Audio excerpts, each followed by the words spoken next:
যাৰ বাবে সংবাদমেল যোগে আপোনালোকৰ জৰিয়তে অসমৰ ৰাজ্যৰ যাতে খুব প্ৰয়োজন আছিল বাবে আমি সংবাদমেলৰ আয়োজন কৰিলোঁ। ইয়াৰ আজি সংবাদমেলৰ মূল কথাটোৱে হ'ল আপোনালোক সকলোৱে জ্ঞাত যে যোৱা প্ৰায় ১.৫ মাহ আমাৰ যি গুৱাহাটী বিশ্ববিদ্যালয়ৰ যিগৰাকী উপাচাৰ্য ননীগোপাল মহন্ত ডাঙৰীয়া তেখেতৰ বিৰুদ্ধে মই কিছুমান অভিযোগ দিছোঁ। আপোনালোক সকলোৱে জ্ঞাত, সকলোৱে বাতৰি পৰিৱেশন কৰিছে। বিভিন্ন ধৰণৰ অভিযোগ, তাত নিযুক্তি, ধনৰ লেনদেন, ঠিকাৰ লেনদেন, বহু ধৰণৰ বিভিন্ন অভিযোগ দিয়াৰ পিছদিনাখনে তেখেতে প্ৰথমে মানহানি গোচৰ দিম বুলি এটা ভাবুকি দিলে সংবাদ মাধ্যমৰ জৰিয়তে। দুৰ্ভাৱে মিছা কথা কৈছে, মানহানি গোচৰ দিব। আৰু মই ৰখি আছিলোঁ যে মানহানি গোচৰ দিব, কিন্তু আজি ৫০ দিন অতিক্ৰম কৰিলে, না মানহানি গোচৰ দিলে, না তেখেতসকলৰ কিবা ননীগোপাল মহন্তৰ পৰা আইনী জাননী আহিলে, একো নাই। মাজতে কোনোবা সৰু সৰু RSSৰ ল'ৰাৰ জৰিয়তে মই দেখিছোঁ ফটো, পানবজাৰ ক্ৰাইম ব্ৰাঞ্চত মোৰ বিৰুদ্ধে কিছুমান ভুৱা গোচৰ দিছে, সাম্প্ৰদায়িক মন্তব্য দিছোঁ বা মই অসমৰ পৰিৱেশ নষ্ট কৰিছোঁ, ক্ৰাইম ব্ৰাঞ্চত দিছে। এইটো আজি 10 দিনমানৰ কথা।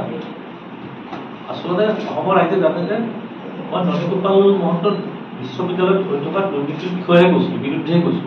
তাত কোনো সাম্প্ৰদায়িকৰ কথা প্ৰশ্ন আহাই নাই। গতিকে সেই গোচৰটোক মই গুৰুত্ব দিয়া নাই, আৰু সেই গোচৰত মোক আনিবলৈ মোৰ ষ্টেটমেণ্টৰ মোক মাতিও পোৱা নাই। ইমান অভিযোগ প্ৰতি অভিযোগ চলি থকাৰ পিছতো তেখেতে আৰু এটা সাহস কৰিছে ননীগোপাল মহন্ত। মই যোৱা ২৭ তাৰিখে আমাৰ যোৱা অক্টোবৰ মাহৰ কথা শেষৰ ফালে মই আৰু এটা অভিযোগ দিছিলোঁ যে অসমত ইমান গণ্যমান্য ব্যক্তি থকাৰ পিছতো ননীগোপাল মহন্তই অৰুণাচলৰ উপ মুখ্যমন্ত্ৰীগৰাকী, যিগৰাকী বিৰাট ধনী লোক বুলি সকলোৱে জানে, তেওঁ ৩বাৰ নে ৪বাৰৰ তেওঁ মন্ত্ৰী আছিলে, তেওঁ আমাৰ গুৱাহাটী বিশ্ববিদ্যালয়ৰ পৰা অনাৰী ডক্টৰেট ডিগ্ৰী দিছিলে, তাতো লেনদেন হৈছিলে, ক'ৰ পৰা কি হৈছিলে সকলো কথা ক'লোঁ মই। সেই বিষয়টো বাৰু আহিম পিছত, কাৰণ মই ইতিমধ্যে কিয় দিলে তেখেতক ডক্টৰেট ডিগ্ৰীটো, অসমৰ মানুহ কিয় নাপালে, অসমৰ গণ্যমান্য ইমান থকাৰ পিছত কিয় নাপালে, কোন বডিয়ে পাছ কৰিলে, চৰকাৰৰ কি ভূমিকা আছিল, এইবিলাকতো মই ইতিমধ্যে RTI দাখিল কৰিছোঁ। সময় অহা নাই যিহেতু মই কথাটো ৰাজহুৱা কৰা নাই, এইটো বিষয় চলি আছে। তাৰপিছত যোৱা পৰহিৰ কথা, 11 নৱেম্বৰৰ কথা, এইটো খুব আজি সংবাদমেলৰ গুৰুত্বপূৰ্ণ প্ৰশ্ন এইটোৱে। যোৱা 9 মে 2025, 9 মে গুৱাহাটী বিশ্ববিদ্যালয়ৰ 7টা পদবীৰ বাবে বিজ্ঞাপন দিছিল। পদবীকেইটা মই কৈ দিওঁ।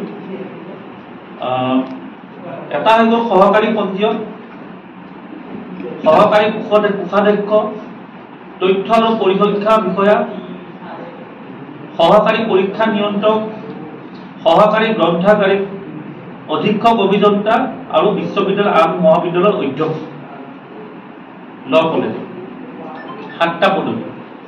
এইটো 9 মেত ষ্টেটমেণ্ট 9 মেত বিজ্ঞাপন দিছিলে, আৰু 24 আগষ্টত ৰিটেইন হৈছিল, লিখিত পৰীক্ষা হৈছিল 24 আগষ্টত।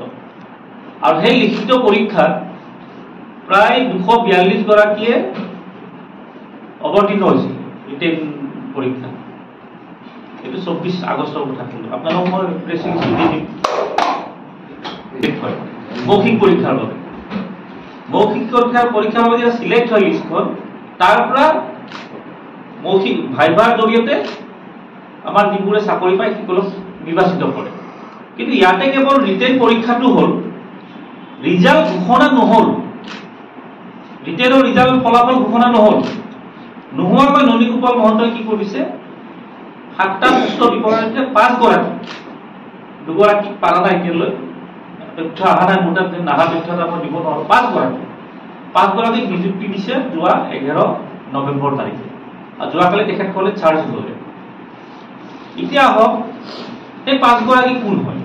এইটোৱে ডাঙৰ বাবে 5 গৰাকীক নিযুক্তি দিছে, ৰিটেইনৰ ফলাফল ঘোষণা নকৰাকৈ দিছে, আৰু ভাইভাত তেখেতৰ ঘনিষ্ঠ 4-5 গৰাকী বা 10 গৰাকীক মাতি আনি তাৰে পৰা নিৰ্বাচিত কৰিছে। যোৱা পৰহি তেখেতসকলে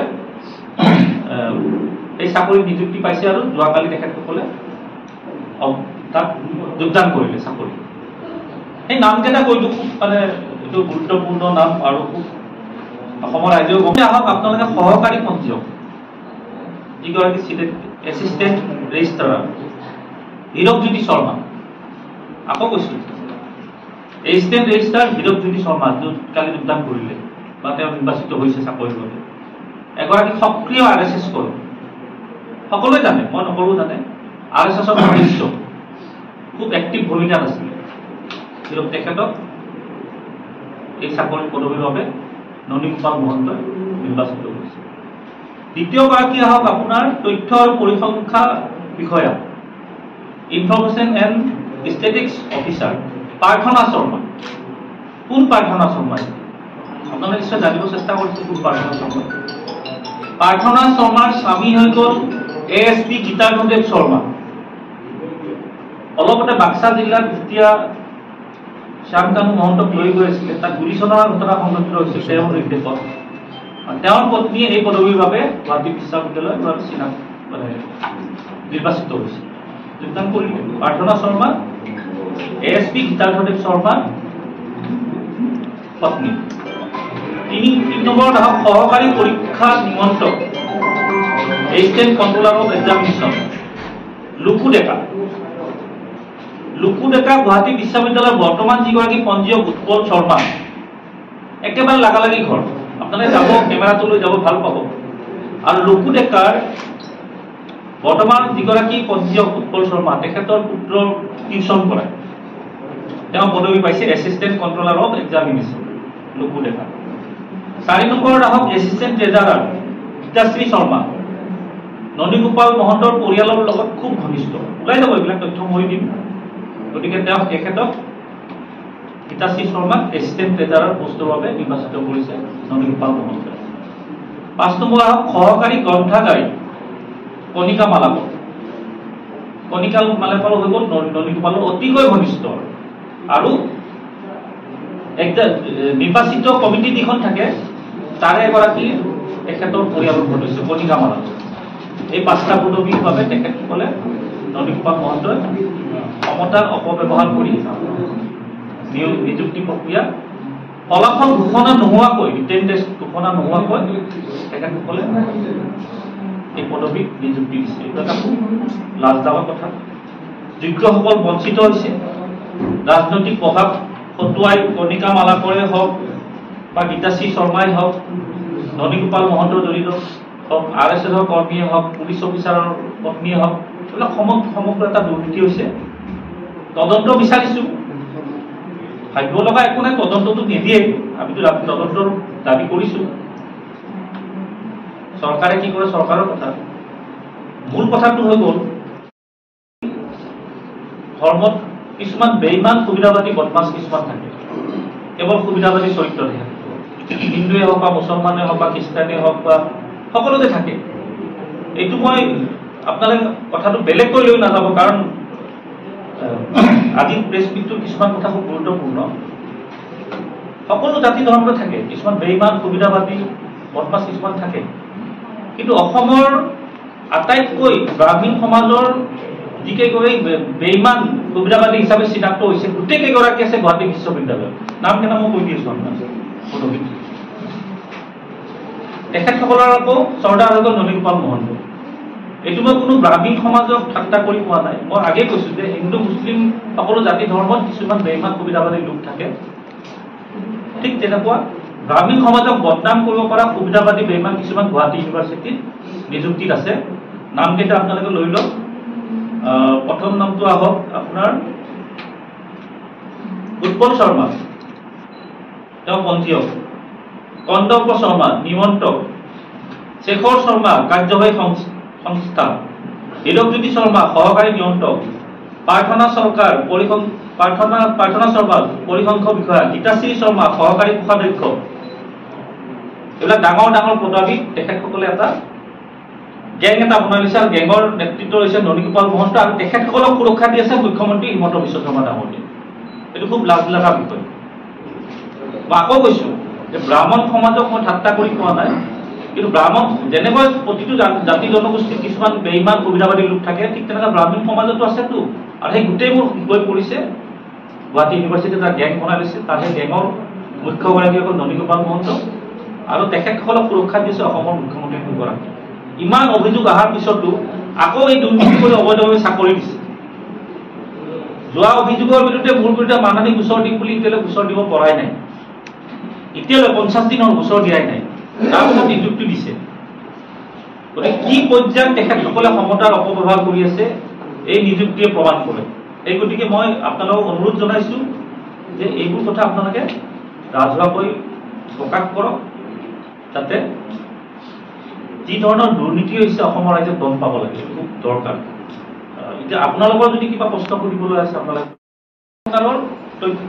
যিটো RTI বিভাগ আছে তাৰে তেওঁ হয়তো মুখ্য, তাতে কেতিয়া যায় RTI বোৰ? যেতিয়া আপুনি বিভাগত RTI ৰিপ্লাই নাপাব তেতিয়া ভাস্কৰ জয়ন্তী মহন্ত যায়, হয়নে কথাটো? এইটো এপিলেট অথৰিটি হয়। আপুনি যদি কোনোবা এটা বিভাগত, আজি মই যেনেকুৱা ননীগোপাল মহন্তৰ বিৰুদ্ধে RTI দাখিল কৰিছো গুৱাহাটী ইউনিভাৰ্চিটি, আৰু তেওঁৰ বিৰুদ্ধে মই উত্তৰ বিচাৰিছো যে আপোনাৰ একেটা তেওঁৰ বিৰুদ্ধে বিচাৰিছো, গতিকে তেওঁতো মোক উত্তৰ দিব নোৱাৰে। তেওঁ এখন পঠাই দিব লাগিব এপিলেট অথৰিটিলৈ, কাৰণ মোৰ RTI অভিযোগ আছে ননীগোপাল মহন্তৰ বিৰুদ্ধে, আৰু ননীগোপাল মহন্ত হৈ গ'ল গুৱাহাটী বিশ্ববিদ্যালয়ৰ উপাধ্যক্ষ। তেওঁতো কেতিয়াও মোৰ কথাটোত উত্তৰ নিদিয়ে, আৰু দিলেও ভালভাৱে দিব। গতিকে এইটো এটা নিয়ম, তেওঁৰ বিৰুদ্ধে যিহেতু অভিযোগ আছিলে তেওঁ সেইটো পঠাই দিলে ভাস্কৰ জ্যোতি মহন্তলৈ। কাৰণ মোৰ RTI এখন যেতিয়া আজি যিটো জুবিন গাৰ্গৰ ঘটনাটো যিটো চলি আছে 2000 ছেপ্টেম্বৰৰ 20 তাৰিখৰ পৰা চলি আছে, আপুনি যিকোনো এটা বিভাগত যদি RTI এখন দিয়ে 40 দিন সময় থাকে, 1 মাহ সময় থাকে তাৰ ৰিপ্লাই নিদিলে, তাৰপিছত আপুনি এপিলেট অথৰিটিত আহিব। এপিলেট অথৰিটিত ভাস্কৰ জ্যোতি মহন্ত তাত হয়তো মোৰখনৰ বাহিৰে বেলেগ একো অহা নাই, আৰু আহিছে যদি মই নাজানো। মোৰখনৰ উত্তৰ কেনেকুৱা দিব এতিয়া? তাততো অৰুণাচলৰ উপ মুখ্যমন্ত্ৰী গৰাকীৰ ডক্টৰেট ডিগ্ৰীৰ কথা আছে, তাত ঠিকা 35 কোটি টকাৰ ঠিকাৰ কথা আছে, তাত TADR নামত কি ধৰণে দুৰ্নীতি কৰিছে সেইবিলাক কথা আছে। ডক্টৰেট ডিগ্ৰী অৰুণাচলৰ উপ মুখ্যমন্ত্ৰী গৰাকীক যেতিয়া দিছিলে অনাৰটো, অসম চৰকাৰৰ কি ভূমিকা আছিল, কোনখন বোৰ্ডে পাছ কৰিছিলে, কোনটো ৰিজৰ্ভেশ্যন আছিল, এইবিলাকতো তথ্য দিব লাগিব। যিটো তথ্য ননীগোপাল মহন্তই দিব নোৱাৰি ভাস্কৰ জ্যোতি মহন্তলৈ প্ৰেৰণ কৰিছে, আৰু ভাস্কৰ জ্যোতি মহন্তই দেখিছে এখন ভয়ংকৰ RTI, ইয়াৰ মই উত্তৰ দিয়াতকৈ ইয়াৰ আগে মই যোৱাই ভাল, তেখেতে পদত্যাগ কৰিলে। বেলেগ কিন্তু RTI যদি আছে মই নাজানো, মোৰখন কিন্তু গৈছে 15 দিন হ'ল, আৰু মই 15 দিন অপেক্ষা কৰিম। তাৰপিছত নিদিলে মই এপিলেট অথৰিটিত যামেই। আৰু যিটো এডভাৰটাইজমেন্ট কপি আপোনালোকে পাই যাব, এডভাৰটাইজমেন্ট কপিটো মোৰ হাতত আছে, মানে যোগদান কৰাটো আছে। আৰু তাৰে মাজত যিটো আমাৰ যিটো আমি ষ্টেটমেন্ট দিছিলো আগতে পৰীক্ষা, আমি যে পৰীক্ষা দিওঁ তাৰপিছত ভাইবাৰ কাৰণে এখন লিষ্ট চিলেক্ট হয় নে নহয়, সেই লিষ্টখন ৰাজহুৱা হয় নে নহয়? বিশ্ববিদ্যালয়ৰ এই 7টা পদবীৰ যিটো ৰিটেন ষ্টেটমেন্ট হেৰি তাৰিখে হৈছিলে 24 আগষ্টত হৈছিলে, আপুনি পাইছে সম্ভৱ? এই ৰিটেন লিষ্টখনৰ পৰা ভাইবাৰলৈ কোন কোন যাব, 7টা পদবীৰ কাৰণে 70 গৰাকী যাব বা 50 গৰাকী যাব। সেই ৰিজাল্টটো ডিক্লেয়াৰ কিয় নহ'ল? সেই ৰিজাল্টটো ডিক্লেয়াৰ নোহোৱাকৈ কেনেকৈ ভাইবাৰ ডাইৰেক্ট 5 জনক নিযুক্তি দিলে? কথাটো এনেকুৱা আজিলৈ দেখিছে নেকি আপোনালোকে যে ৰিটেনৰ ফলাফল ঘোষণা নোহোৱাকৈ ডাইৰেক্ট এপইণ্টমেণ্ট লৈ যোগদান কৰিলে? দেখিছে নেকি? তাতকৈ কি প্ৰমাণ নাই? আৰু কিয় কৰিছে? তাত RSSৰ বিষয়া জড়িত হৈ আছে, সদস্যই চাকৰি পাইছে। তাত বাক্সা জিলাৰ এডিচনেল SPৰ পত্নীয়ে চাকৰি পাইছে। তাত উৎপল শৰ্মা পঞ্জীয়কৰ ঘৰৰ কাষৰ মহিলাই চাকৰি পাইছে, আৰু সেই মহিলাগৰাকী পঞ্জীয়কৰ পুত্ৰক টিউচন কৰে। আপোনালোকে ঘৰত যাওক, দেখাওকচোন কেমেৰাটো, এইটো উৎপল শৰ্মাৰ ঘৰ, এইটো অমুকৰ ঘৰ, যোনে চাকৰি পাইছে। দুগৰাকী ৰাজনৈতিক নেতাৰ প্ৰভাৱ খটুৱাই ননীগোপাল মহন্ত দুগৰাকী আছে, টোটেল 5 গৰাকীক দিয়া বুলি কলো মই। আৰু তাতকৈ কি প্ৰমাণ লাগে? ইয়াত আৰু যোগ্যসকল বঞ্চিত হৈছে, অযোগ্যসকলক নিৰ্বাচিত কৰিছে, ইয়াত কোনো ডাঙৰ প্ৰমাণ নাই।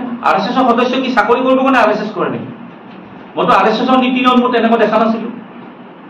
RSSৰ মই বিৰুদ্ধে কোৱা নাই, কিন্তু RSSৰ তেনেকুৱা চাকৰি লোৱা মই দেখা নাই। এইটো মুকলি কৰি লৈছে RSSৰ সদস্য। এগৰাকী কি নাম আছিলে SP গৰাকী, বাক্সা জিলাত কাক সুৰক্ষা দিবৰ কাৰণে গুলী চলোৱা হৈছিলে? তাত কাক শ্যামকানু মহন্তক সুৰক্ষা দিয়াৰ কাৰণে গুলী চলোৱা হোৱা নাছিল জানো? তদন্ত কি হৈছে কি নহয় বাদ দিয়ক, তেখেতৰ পত্নী আকৌ চিলেক্ট হৈছে এই 7টা পদবীৰ এটা পদবী। আৰু অসমত মানুহ নাই নেকি? অসমত শিক্ষিত নাই নেকি?